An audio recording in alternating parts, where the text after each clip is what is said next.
Let's move on to Iran and Pakistan. I'm curious about what you think, starting with you, Senator Biden. Which is the greatest threat? A nuclear Iran or an unstable Pakistan? Explain why. Well, they're both extremely dangerous. I always have focused, as you know, Gwen, I've been focusing on for a long time, along with Barack, on Pakistan. Pakistan already has nuclear weapons.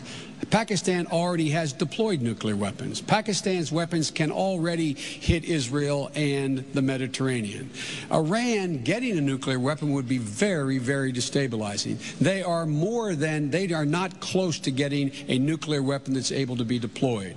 So they're both very dangerous. They'd both be game changers. But look, here's what the fundamental problem I have with John's policy about terror and stability. John continues to tell us that the central war on the front on terror is in Iraq.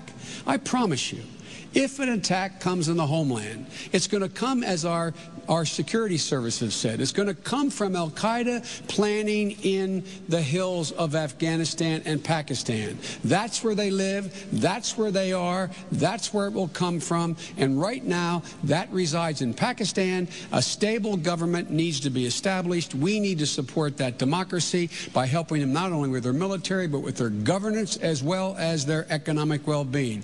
There have been 7,000 madrasas built along that border. We should be helping them build schools to compete for those hearts and minds of the people in the region so that we actually are able to take on terrorism. And by the way, that's where bin Laden lives, and we will go at him if we have actionable intelligence. Governor, nuclear Pakistan, unstable Pakistan, nuclear Iran, which is the greater threat? Both are extremely dangerous, of course. And as for who termed that central war on terror being in Iraq, it was General Petraeus and al-Qaeda. Both leaders there, and it's probably the only thing that they're ever going to agree on, but that it was a central war on terror is in Iraq. You don't have to believe me or John McCain on that. I would believe Petraeus and that leader of al-Qaeda.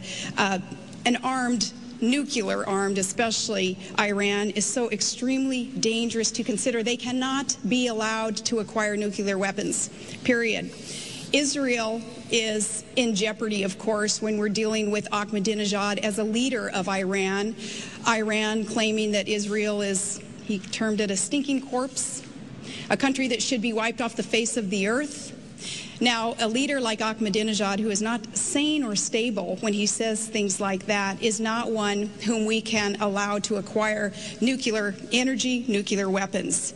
Ahmadinejad, Kim Jong-il, the Castro brothers, others who are dangerous dictators are ones that Barack Obama has said he would be willing to meet with without preconditions being met first.